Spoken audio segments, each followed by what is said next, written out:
Good to see you again. There's the mayor. Hey, I'm sorry I missed you last week. That's okay. Senator Trent Lott greets the Greenville delegation enthusiastically, anxious to talk about progress on the Mississippi River Bridge project. We've already got the authorization, and once you get it authorized, unless you deauthorize it, the authorization is still good. So on the bridge, we're beyond the authorizing, we're into getting the money. And we're trying to get, what is it, $7.5 million? Yes, sir. Senator Lott also touched on the proposed route of I-69, but wouldn't say whether or not changing the plans to have the corridor cross at Greenville is possible. Last week, as a matter of fact, he was up here. Earlier in the day, there was more talk of the bridge with Senator Thad Cochran. We have a lot of changes that have been authorized in that area. The river bridge, we've already had money allocated for design and some early work. So I think the future looks very bright. The delegation also met with officials at the Federal Highway Administration. What they learned is there are 3 programs the bridge project can compete for to obtain funding. We've been assured that as long as this remains a high priority for the congressional delegation and a high priority for MDOT and matching that high priority from the local area, then we're going to have funding of that and it's going to be on track. The Department of Transportation also told the delegation ways to get money to make improvements at the Greenville port. To make it an all-weather facility, when the boats are loaded or any craft is loaded or unloaded in Greenville, we have to wait for good weather. It's been a very successful trip for the delegation so far, including a productive meeting behind closed doors with executives from an industry eyeing Greenville as a possible site for a new facility. Talks were inconclusive, but the mayor tells us they hope to continue negotiations in the coming months. In Washington, I'm Jay Nix for 6 Eyewitness News.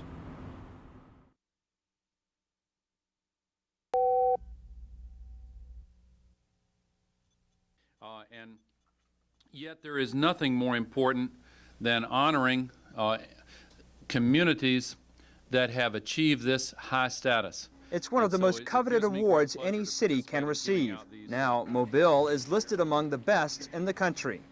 City Task Force Chairman Ray Miller is honored to accept the award on behalf of the entire city of Mobile. I don't think we were really surprised, Jay. I think more than anything else, we knew that we had put everything we had into it. We also felt like that no matter what happened, we were still winners, and that was, to me, the essence of what happened.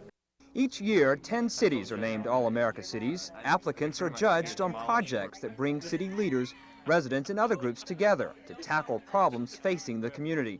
Projects like the String of Pearls, which has helped transform the downtown area. Mobile is seeing a new day, and it is because people have solved the problems and not money. And people working together to make this change gives us a pride. We feel like all of us have won this All-America City Award. Mobile actually won the distinction in 1995, but the award ceremony was delayed until this year. Well, it was a real thrill to come to the White House and be honored in this way, but we did this on behalf of all Mobile County and Mobile City citizens who've worked so hard to make our community what it is today. Even though the award doesn't carry a cash prize, it does carry a tremendous amount of prestige, which officials say is already having a positive impact on the city. And next year, all eyes will focus on Mobile as the city plays host to the All-America Awards. In Washington, Jay Nix, News 5.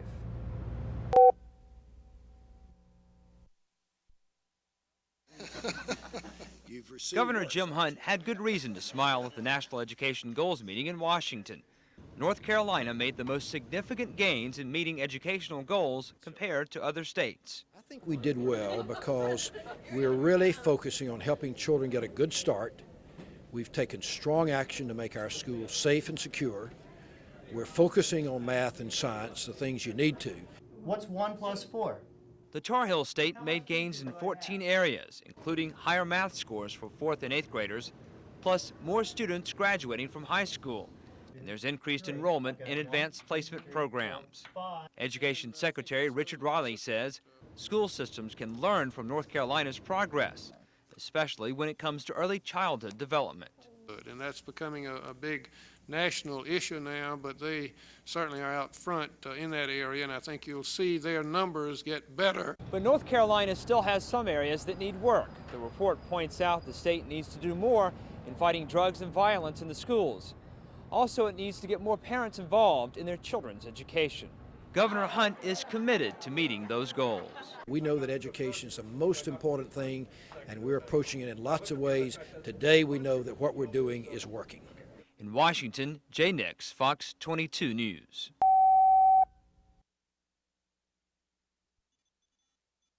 A restart of the Unit 3 in the first quarter of '98 is an achievable goal.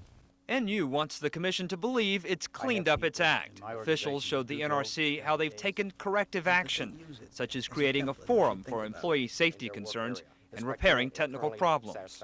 They're being corrected. That fine came out of an inspection that took place in 1996, and that inspection was part of the process that put us into what we call the Independent Corrective Action Verification Project. So that project is going on for all 3 units. Despite a potential problem with an emergency cooling system just found by inspectors this fall, commissioners seem to think some progress had been made. The real challenge is to, in fact, to pull everything together. They have a lot to work off. They feel they can do it. The millstone operation is the area's largest employer, and local leaders say they are encouraged by NU's report. We're very upset that this happened, and we're glad that there's new management there too, and they're obviously making strides in turning the whole problem around. But at least one person in the audience today is not ready to forgive and forget. Former employee Donald DeCour Sr. says the company has a long way to go. Morale at the plant affects the safety of the plant, and I think in general, the morale probably has got better, but it's not where it needs to be right now. Clearly, Northeast Utilities still has some problems to work out, and more inspections are scheduled to make sure those problems are taken care of. Still, the company hopes to have everything in order to power up Millstone 3 by April, pending the Commission's approval. At the NRC in Rockville, Maryland, Jay Nix, News Channel 8.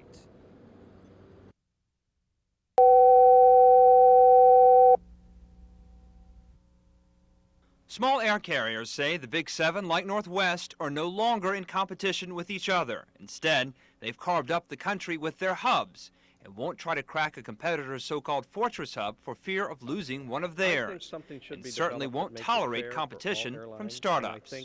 There are times when a small carrier goes into a market and gets beat up by the 900-pound gorilla, and that's not good for the American public. That's because when the smaller service pulls out, the dominant carrier raises prices again. And some experts say fares in hub cities like Minneapolis are actually higher, but that the system overall is good for flyers. It provides great convenience to travelers. It allows people from small cities to get from their small city to either a big city or another. There was no illusion that any... A Northwest Airlines executive tells Congress the flying public is already reaping the benefits of deregulation, and things should be left alone. Over 90% of our passengers fly on discount fares. They're very low.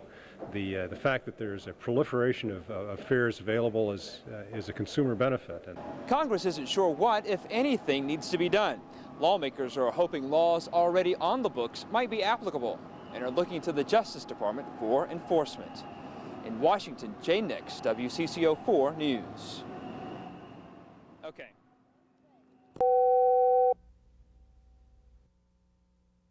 Oh, say, can you see by the dawn's They gather to remember the men and women who gave their lives for their community and country.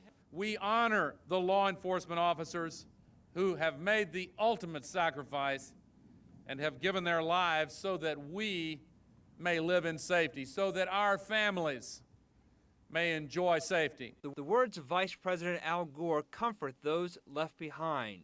They are the survivors who are still trying to understand why. Joseph Clyde Rogers. Deputy Joy Rogers' family is escorted to pin a rose on a wreath honoring Rogers and others who've paid the ultimate sacrifice. Said he was a very dedicated law enforcement officer, and we were very proud of him, and he would be honored to be honored this way. Memories may fade, but a permanent tribute to the officers can be found here at the National Law Enforcement Officers Memorial. Here, Deputy Rogers' name has been etched in marble, joining more than 13,000 others who gave their lives so that others might live. In Washington, Jay Nix, TV 13 News.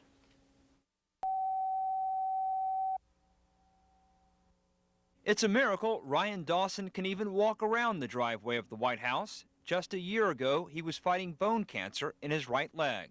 When they told me that the tumor that I had was the rarest but the most treatable, I was relieved, and I said, whatever we have to do, let's do it. Just get it over with. The teenager's positive attitude and a life-saving operation helped him beat the cancer. It's now in remission.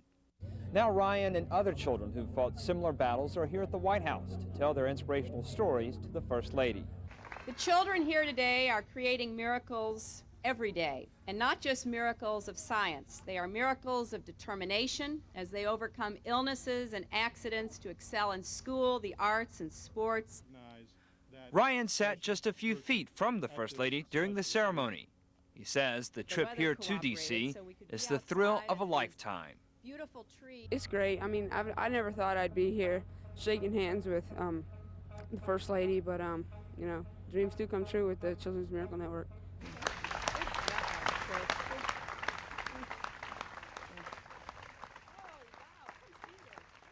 After the awards presentation, Ryan and his family toured the White House. The 15-year-old is impressed with Washington, but won't change his dream of becoming a professional golfer for politics anytime soon. I'm not exactly the best player in the world, but yeah, he's teaching me some. Jay Nix, WBTV News Channel 3, Washington.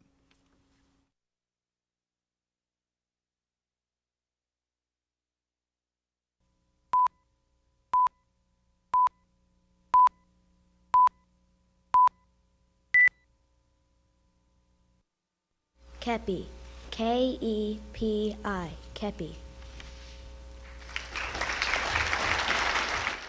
The pressure is intense as these kids are called on to spell words most people have never heard of, even the spellers. I was amazed at how some people even got close to spelling them. Some of them I've heard before because some of them were in the practice book, but after round one, they got harder. Quebracho, Q-U-E. These kids spend hours, if not days, studying for the spelling bee, but nothing can prepare them for standing up in front of a live audience. It was kind of scary because everybody's watching you, and if you make a mistake, everybody's gonna know. I don't know, I kind of relaxed a little and kind of just ignored the audience and tried to focus on the word I had to spell. And there's only one chance to get the word right. Y-E-N-T-E, Yenta. Yenta is Y-E-N-T-A. Words Vinay Krupadev didn't want to hear. While the 14-year-old may be out, he says he still feels like a winner for making it this far. It's another story for 12-year-old Mallory Alexson. She gets the chance to move on to the finals, a chance to be queen of the spelling bee. Wraith, W-R-A-I-T-H, Wraith. In Washington, Jay Nix for Fox 11 News at 10.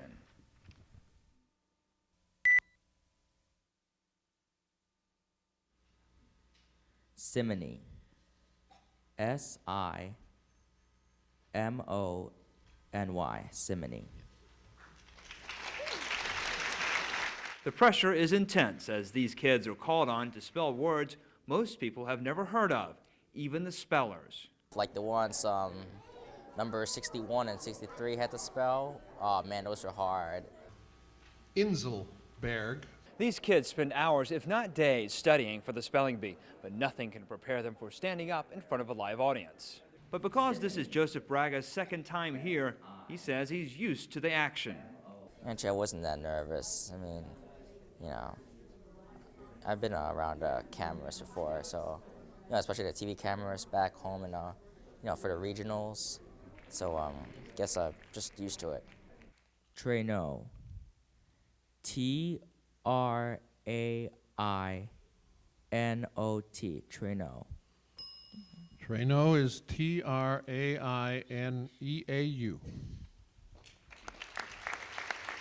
It's a word Joseph didn't want to hear. While the 14-year-old may be out, he says he still feels like a winner for making it this far. Best part has been, making new friends from different states. I'm extremely proud of him. I'm very happy for him. I know he's a little disappointed, but I think he did great. In Washington, Jay Nix, Fox 29.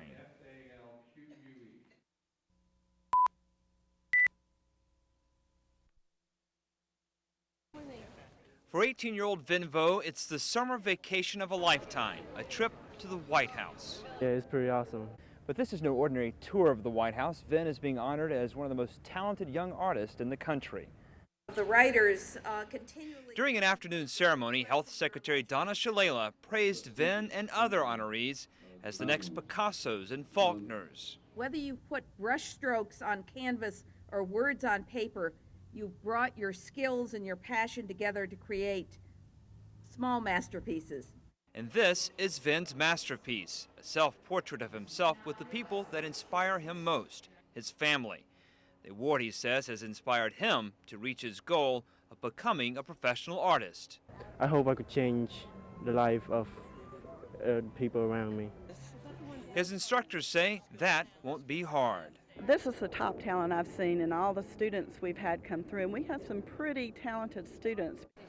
And Vin hopes to further develop his talent at college back in Memphis this fall. At the White House, Jay Nix, Action News 5.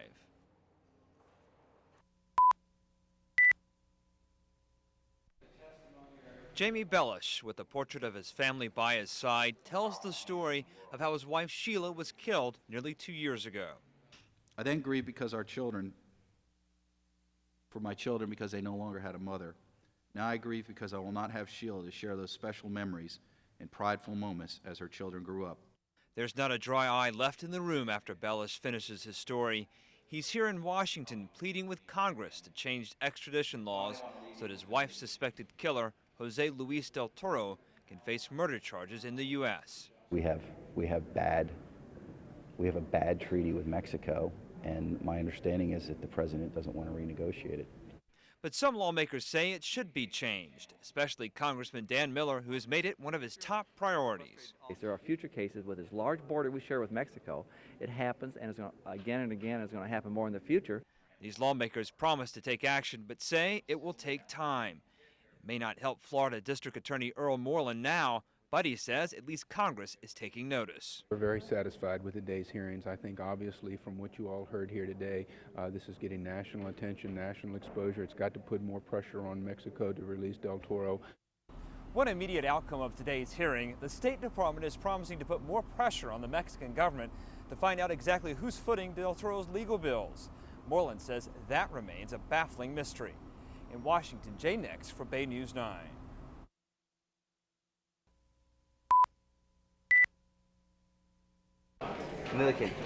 Milliken? It's not your ordinary first day of college. Sure, they're the goodbye hugs from parents, but these freshmen are also saying goodbye to civilian life. I'm a little bit nervous. Don't really know what to expect too much. The transformation begins with the haircut. Feels pretty good. Then they get a new hat, new shoes. In fact, they get a whole new uniform. The next month will be quite an endurance test for these plebes, but getting here is pretty tough too. They have to have top grades, good health, and a nomination from a member of Congress. Dan Poirier's dad and two older brothers made it here. He has a lot to live up to. Yeah, I hear stories all the time for Matt and Jeff and my dad, and so I'm pretty sure I know what to expect. Sumner Rawlings gets advice from his Marine dad and his granddads, both Naval Academy graduates. He's just said you'll probably get yelled at no matter what you do, if you do it right or wrong. So he's just keep strong and keep a good sense of humor about yourself. I feel very confident that my son will do extremely well here. Snap, sir! Snap, sir! And that's the dream shared by all of these plebes, to excel so they can serve their country with honor. In Annapolis, Maryland, Jay Nix, 10 News.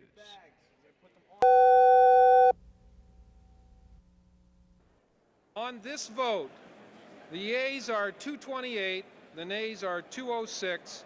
Article 1 is adopted. As expected, in a vote along party lines, the House of Representatives passed 2 of the 4 articles of impeachment against the president. Those articles charge Clinton with perjury before a federal grand jury and obstruction of justice in the Ken Starr investigation. Congressman Peter DeFazio says it's a sad day in American history. I believe the foundations of our country are strong, and we will work our way through this crisis. Many people are not yet even focused upon it as a crisis. I work here, and I've seen it up close, and I believe it is. DeFazio and fellow Democrats pressed for a censure motion, but failed. They stormed out of the Capitol just before the vote in protest. That would be, I believe, the appropriate punishment, not an impeachment under the Constitution. That was reserved for very special cases of abuse of power by the founders of this country, and I don't believe the president's offenses rise to that. The impeachment was not the only shocking news of the day. Speaker-elect Bob Livingston announced his resignation just days after admitting to having an affair. So I must set the example that I hope President Clinton will follow. I will not stand for Speaker of the House on January 6th. After it was all over, Democrats headed to the White House to stand beside the president as he vowed to fight on. We must get rid of the poisonous venom of excessive partisanship, obsessive animosity, and uncontrolled anger. The impeachment papers are now in the hands of the Senate. Despite a call by the president for some sort of compromise to avoid going to trial, Senate Majority Leader Trent Lott has pledged he'll cut no deal with the Democrats. Jay Nix in Washington, D.C., KEZI News.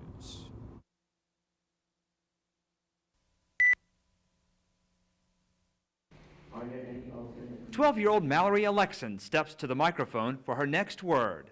Weimaraner. Weimaraner. May I have the definition? Definition, a type of dog. She's never heard it before, but she hopes she can spell it. Weimaraner. W-E-I-M-A-R-I-N-E-R.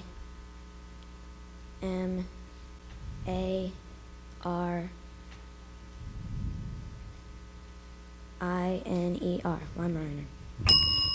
Weimaraner is W-E-I-M-A-R-A-N-E-R. She misses it by one letter. Mallory's out, but says she met her goal to not get outspelled in the first round. I didn't even think I was going to get this far, and it's kind of amazing that I did, so it's pretty cool. Mallory says she's had fun here at the Spelling Bee, but more importantly, her mother says she's learned some valuable lessons. Losing's not going to kill her. That's one thing she's found out, and that there are other things in life besides winning, and that being in the competition and meeting all these kids has just been a great experience. For the rest of the summer, there'll be no more spelling, only swimming and basketball camp. Mallory's not sure about next year, but she's not ruling out another attempt at becoming Queen Bee. In Washington, Jay Nix, Eyewitness News 8.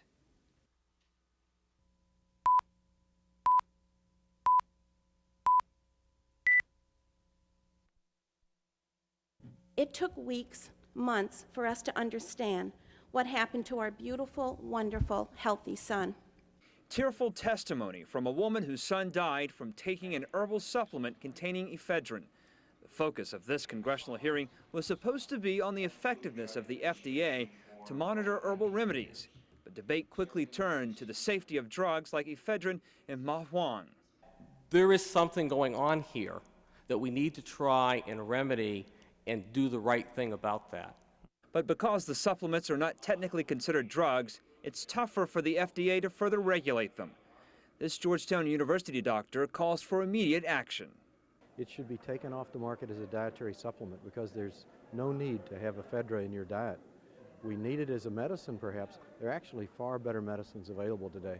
But yet another doctor claims these herbs have been used for centuries and pose no risks. Certainly when they're used according to the label, and you read the label and make sure that you don't suffer from heart disease or hypertension or diabetes. No word yet on what action the FDA will take, but with Congress looking over its shoulder, chances are more likely over-the-counter supplements like Metabolife will get a closer look. In Washington, D.C., Jay Nix, 10 News. Friday for the two slain officers. I'm Andy Field live on Capitol Hill. Now for more reaction from Congressman DeLay's office, Jay Nix. Jay? Thanks, Andy. Well, preparations are now underway in the Capitol for tomorrow's services for the two slain men. It's been a day of mixed emotions as lawmakers set aside the business of running the country in order to honor the two officers, John Gibson and Jacob Chestnut. Under a flag at half-staff, a makeshift memorial to the fallen officers grows as congressional employees returning to work pay their respects. It's an especially difficult time for those who work in Congressman Tom DeLay's office. Well, everyone's obviously very distracted. They're stunned still. They're very shaken. But they're going to try to get through the day and get through the week. It's going to be very difficult, but they're obviously very distracted. DeLay's staffers wear blue and black ribbons, and the black cloth is draped over the entrance to the Majority Whip's office in memory of the two slain officers. Is there objection? On the House floor, Congressman DeLay becomes tearful as he leads his fellow lawmakers in a tribute to the officers. We've lost two wonderful heroes who have saved so many from harm. We have lost two heroes who were dedicated husbands and wonderful fathers. The first order of business for the House, making use of the rotunda official. The unprecedented move will allow the two men to lie in honor in the same spot under the Capitol dome, normally reserved for presidents and the nation's heroes. And the Capitol will be open to the public tomorrow, except for 30 minutes when family members, the President, Vice President, and Congress attend a private memorial service. Both men will be buried in Arlington National Cemetery. Reporting live from Washington, I'm Jay Nix, 13 Eyewitness News. Okay, Jay, and stay with Eyewitness News for the very latest on the shooting at the Capitol. We'll have a live report coming Friday for the two slain officers. I'm Andy Field, live on Capitol Hill. Now for more reaction from Congressman DeLay's office, Jay Nix. Jay? Thanks, Andy. Well, preparations are now underway in the Capitol for tomorrow's services for the two slain men. It's been a day of mixed emotions as lawmakers set aside the business of running the country in order to honor the two officers, John Gibson and Jacob Chestnut. Under a flag at half-staff, a makeshift memorial to the fallen officers grows as congressional employees returning to work pay their respects. It's an especially difficult time for those who work in Congressman Tom DeLay's office. Well, everyone's obviously very distracted. They're stunned still. They're very shaken. But they're going to try to get through the day and get through the week. It's going to be very difficult, but they're obviously very distracted. DeLay's staffers wear blue and black ribbons, and the black cloth is draped over the entrance to the Majority Whip's office in memory of the two slain officers. Is there objection? On the House floor, Congressman DeLay becomes tearful as he leads his fellow lawmakers in a tribute to the officers. We've lost two wonderful heroes who have saved so many from harm. We have lost two heroes who were dedicated husbands and wonderful fathers. The first order of business for the House, making use of the rotunda official. The unprecedented move will allow the two men to lie in honor in the same spot under the Capitol dome, normally reserved for presidents and the nation's heroes. And the Capitol will be open to the public tomorrow, except for 30 minutes when family members, the President, Vice President, and Congress attend a private memorial service. Both men will be buried in Arlington National Cemetery. Reporting live from Washington, I'm Jay Nix, 13 Eyewitness News. Okay, Jay, and stay with Eyewitness News for the very latest on the shooting at the Capitol. We'll have a live report coming